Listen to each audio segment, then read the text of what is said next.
Bonjour à tous, cette vidéo permet de corriger le TP sur le déterminisme du sexe. Alors, je vous rappelle ce qui est précisé en introduction de l'énoncé. Donc, au début du développement embryonnaire, l'appareil sexuel est indifférencié. Quel que soit en fait le sexe de l'embryon, on n'est pas capable de savoir s'il va évoluer en embryon femelle ou en embryon mâle. Donc, c'est à la fois externe.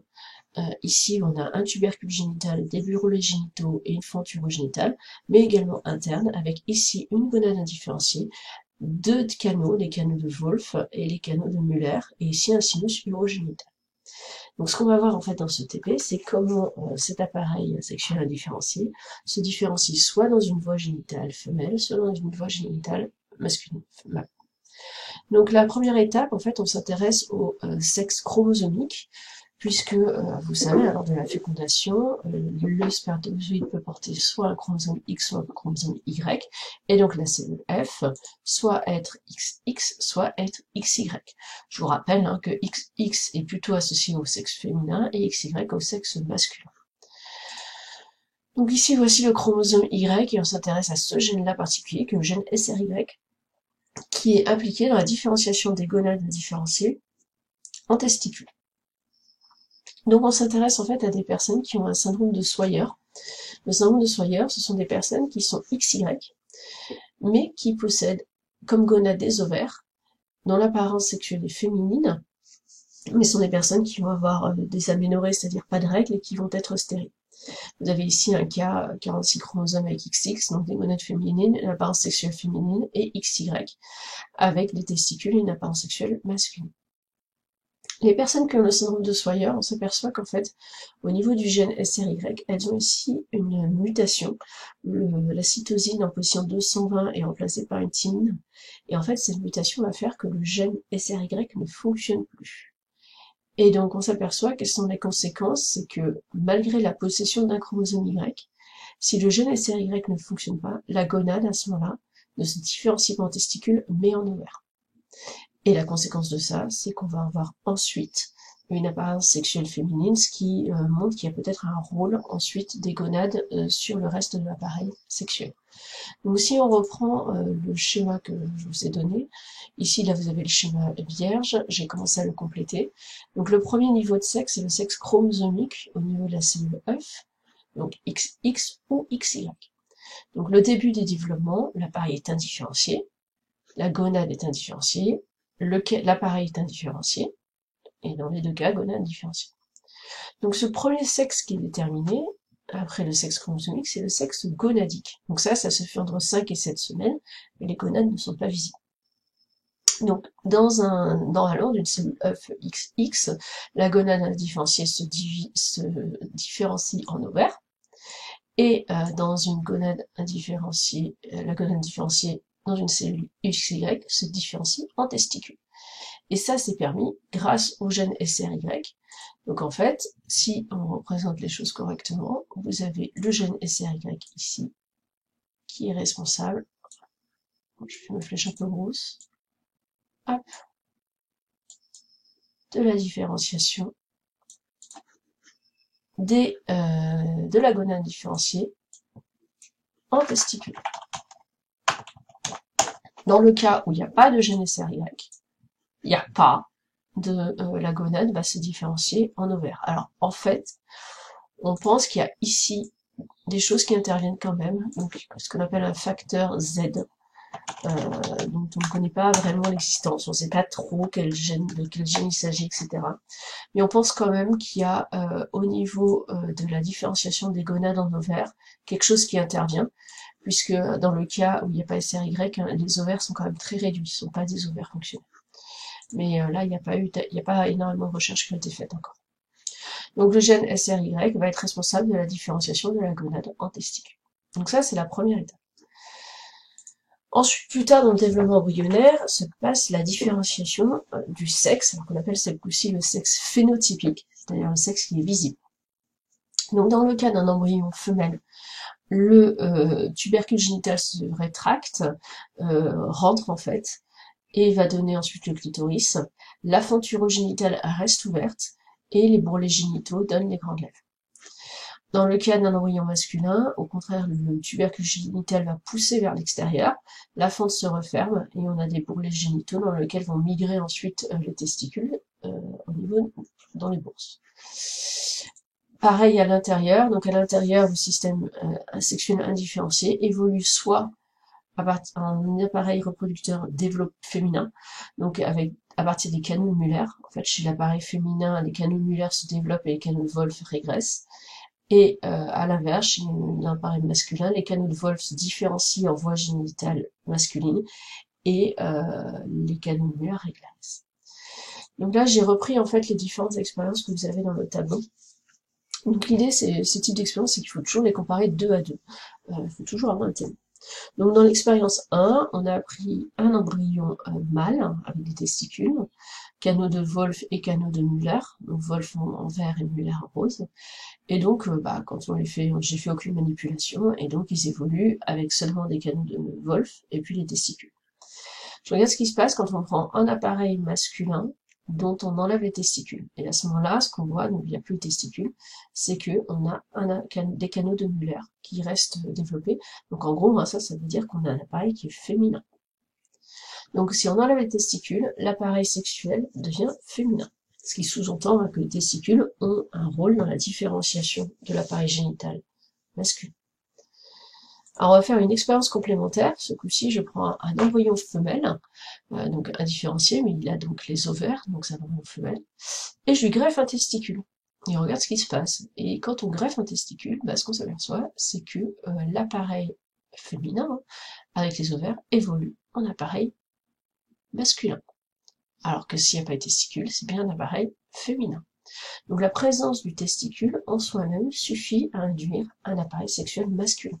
Donc ça montre que le rôle du testicule, c'est d'induire la formation d'un appareil masculin. Il différencie en fait l'appareil indifférencié en appareil masculin. Alors, à quoi c'est dû ça? En fait, ce qu'on va faire, c'est qu'on fait des implants de différentes hormones testiculaires. Alors, il y en a 2, la MH et la testostérone. On va pas rentrer dans le détail des rôles de chacune, mais si on diffuse en fait des hormones testiculaires, on s'aperçoit qu'à ce moment-là, on obtient aussi, même en l'absence de testicules, un appareil masculin. Et donc ça montre en fait que l'action des testicules sont hormonales. Donc si je reprends le schéma, donc on a ici le sexe gonadique, les ovaires, les testicules, le reste de l'appareil sexuel est indifférencié. Et donc, dans le cas XX, on a un appareil sexuel féminin et un appareil sexuel masculin. Et donc, comment est-ce qu'on obtient un appareil sexuel masculin? C'est en fait sous l'influence des testicules, ici, qui vont en fait, grâce à des hormones, différencier l'appareil sexuel indifférencié en appareil masculin. Donc, si on a des hormones. Alors, l'appareil masculin, il n'est pas fonctionnel à ce stade. C'est à la naissance, donc à la naissance, les appareils sexuels ne sont pas fonctionnels. Alors, si on s'intéresse au rôle des ovaires maintenant, donc on fait en fait un peu les mêmes manipulations. On va prendre un embryon femelle, ça c'est le témoin, donc si on fait rien, il évolue en embryon femelle. Et donc, première manipulation, on enlève les ovaires. Et on s'aperçoit que dans ces cas-là, on obtient un embryon femelle. Donc en fait, la présence ou l'absence d'ovaires, dans ce cas-là, ne change rien à ce qu'on obtient. Je vous rappelle, dans le cadre des testicules, si on enlevait les testicules, par contre, on obtenait vraiment un embryon féminin.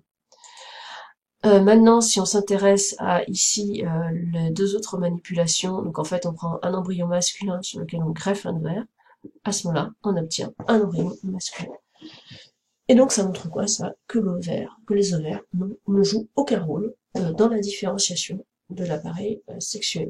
En fait, qu'ils soient absents ou présents, ça change rien. Alors que pour les testicules, s'ils sont présents, on obtient forcément un embryon masculin. Et s'ils sont absents, on obtient un appareil féminin. Donc en fait, comment se fait la différenciation d'un appareil sexuel indifférencié en appareil sexuel féminin? Il se fait tout seul en fait, par défaut. À partir du moment où il n'y a pas les testicules, il n'y a pas les hormones testiculaires, l'appareil va évoluer, indifférencié va évoluer vers un appareil sexuel féminin. Ça vous explique en fait pourquoi, par exemple, dans le cas de Swyer, les personnes atteintes du syndrome de Swyer n'ont pas le gène SRY, ou il fonctionne pas. Donc leurs gonades vont se différencier en des ovaires qui sont pas très fonctionnels. Et donc du coup, comme ils ont des ovaires, à ce moment-là, par défaut, entre guillemets, l'appareil sexuel va être féminin. Et donc on a des personnes qui seront XY, mais qui ont un appareil sexuel féminin. Dans le cas qui est présenté dans un autre cas, on peut avoir des personnes qui ont des testicules, mais à ce moment-là, ce sont les hormones qui ne fonctionnent pas. Et si les hormones ne fonctionnent pas, l'appareil va évoluer en appareil sexuel féminin. Donc là, c'est le sexe phénotypique entre 8 et 16 semaines, donc à la naissance, les deux appareils sexuels différenciés sont non fonctionnels. On arrive à la puberté, donc à la puberté, vous avez ici l'apparition en fait des différents caractères sexuels secondaires, ici, donc testostérone et oestrogène, donc ici vous avez le taux. Et donc ce qu'on s'aperçoit, c'est qu'au moment de la puberté, on a une augmentation du taux d'hormones, et dans le même temps, on a l'apparition des caractères sexuels secondaires. Alors, il faut faire très attention, parce que c'est pas parce que on a deux choses qui évoluent en même temps qu'il y a forcément une relation de causalité. Il peut s'agir d'une simple corrélation. C'est-à-dire qu'on a deux choses qui évoluent ensemble, mais il n'y a pas de lien entre les deux. Et donc, pour établir la causalité, on s'intéresse à quelques expériences. Donc ici, dans le cas, en fait, de personnes masculines, on regarde le cas des castrats. Donc les castrats, c'était des chanteurs, dont très jeunes, on les castrait, on leur enlevait les testicules, et on les choisissait en fait pour leur timbre de voix, et du coup ils gardaient une voix d'enfant avec un coffre d'homme.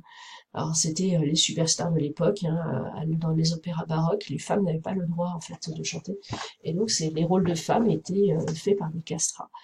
Ça n'existe plus normalement à l'heure actuelle. Et donc vous avez ici une photo de Farinelli, il y a un film qui est sur lui, donc c'était vraiment des superstars de l'époque.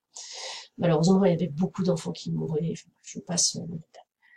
Et donc, on s'aperçoit que si on enlève les testicules, les caractères secondaires n'apparaissent pas. Donc, ce qui montre que ici, s'il n'y a pas cette augmentation, ce pic ici, il n'y a pas d'apparition de caractères secondaires, et donc on a bien une relation de causalité, ce coup-ci, entre le pic, en fait, d'hormones, qui est à l'origine de l'apparition des caractères sexuels secondaires. Pour les femmes, on prend l'inverse, en fait. On a des cas en fait de jeunes filles qui ont des tumeurs sur les ovaires, qui se mettent à sécréter du coup des quantités importantes d'œstrogènes, et à ce moment-là, elles ont leur caractère sexuel secondaire qui apparaissent beaucoup plus tôt, vers l'âge de 5-6 ans. Et donc ça montre en fait que le pic a lieu plutôt à la sortie ici de la courbe, et tous ces caractères sexuels apparaissent avant. Donc ça montre bien qu'il y a une relation de causalité en fait entre l'apparition des caractères sexuels secondaires et le pic d'hormones. Et donc, à la naissance, l'appareil sexuel féminin différencié non fonctionnel devient fonctionnel. Donc, il y a une mise en fonctionnement en fait des appareils sexuels, notamment des gonades, qui se mettent à sécréter testostérone et œstrogène. Donc, chez la femme, c'est les œstrogènes. Donc, l'appareil sexuel féminin est fonctionnel, ce qui est caractérisé par les premières règles et l'apparition des caractères sexuels secondaires. Chez l'homme, ce coup-ci, ce sont les taux de testostérone qui augmentent, et à ce moment-là, l'appareil sexuel masculin devient fonctionnel avec les premières éjaculations et les caractères sexuels secondaires. Voilà, donc j'espère que ça vous paraît clair. N'hésitez pas à me demander si vous avez des questions.